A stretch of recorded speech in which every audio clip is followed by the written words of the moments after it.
दोस्तों, सीरियल तुमसे तुम तक की कहानी अब पहुंच चुकी है अपने सबसे बड़े और शॉकिंग मोड पर। क्योंकि आर्य अपनी माँ के साथ साथ अनु के घर तो पहुंच जाता है, लेकिन असली धमाका तब होता है जब ठीक उसी वक्त मोहित भी अपनी माँ के साथ शादी का रिश्ता लेकर वहां आ धमकता है, एक ही छत के नीचे। और अनु के सामने खड़े हो जाते हैं दो दो रिश्ते।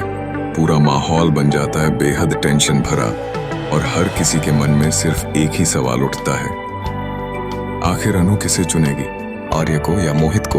इधर अनु अंदर ही अंदर पूरी तरह टूट चुकी होती है, लेकिन अपनी माँ के सामने खुश रहने का नाटक करती है।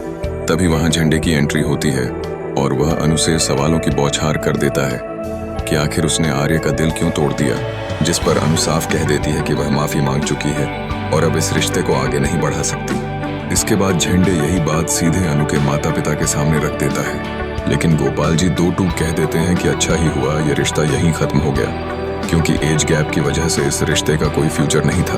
तब झंडे उन्हें याद दिलाता है कि ये बात अनु को पहले से पता थी और आर्य ने उसे कई बार समझाने की कोशिश भी की थी। इसके बावजूद जब आर्य ने अपने दिल की बात कही तो अनु ने उनका दिल तोड़ दिया। उधर बाहर आर्य बेचैनी में टहलता रहता है और सोचता रहता है कि आखिर झंडे अंदर क्या कर रहा होगा। तभी उसकी माँ उससे अंगूठी के बारे में पूछती है और सच्चाई को भांप लेती है।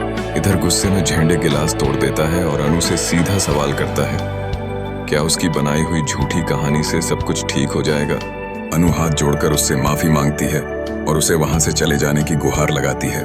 बाहर आते ही झंडे आर्य को फोन करता है और बता देता है कि इस पूरे ड्रामे के पीछे असल वजह अनु के माता पिता हैं, जिन्होंने सिर्फ एज गैप की वजह से इस रिश्ते को ठुकरा दिया है। ये सुनकर आर्य को जोर का झटका लगता है। अगली सुबह जब आर्य की आंख खुलती है तो उसे पता चलता है कि उसकी माँ अनु के घर जा चुकी है। आर्य भी तुरंत उसके पीछे पीछे वहां पहुंच जाता है, लेकिन तभी गेट पर मोहित भी अपनी माँ के साथ रिश्ते की बात लेकर खड़ा मिल जाता है। दोनों आमने सामने आ जाते हैं और अब कहानी पहुंच चुकी है अपने सबसे बड़े मोड़ पर। क्या आर्य के सामने ही अनु मोहित के रिश्ते के लिए हाँ कह देगी, या फिर आने वाला है कोई नया तूफान जो पूरी कहानी को पलट कर रख देगा। अब आगे क्या होगा, ये देखना वाकई बेहद दिलचस्प होने वाला है।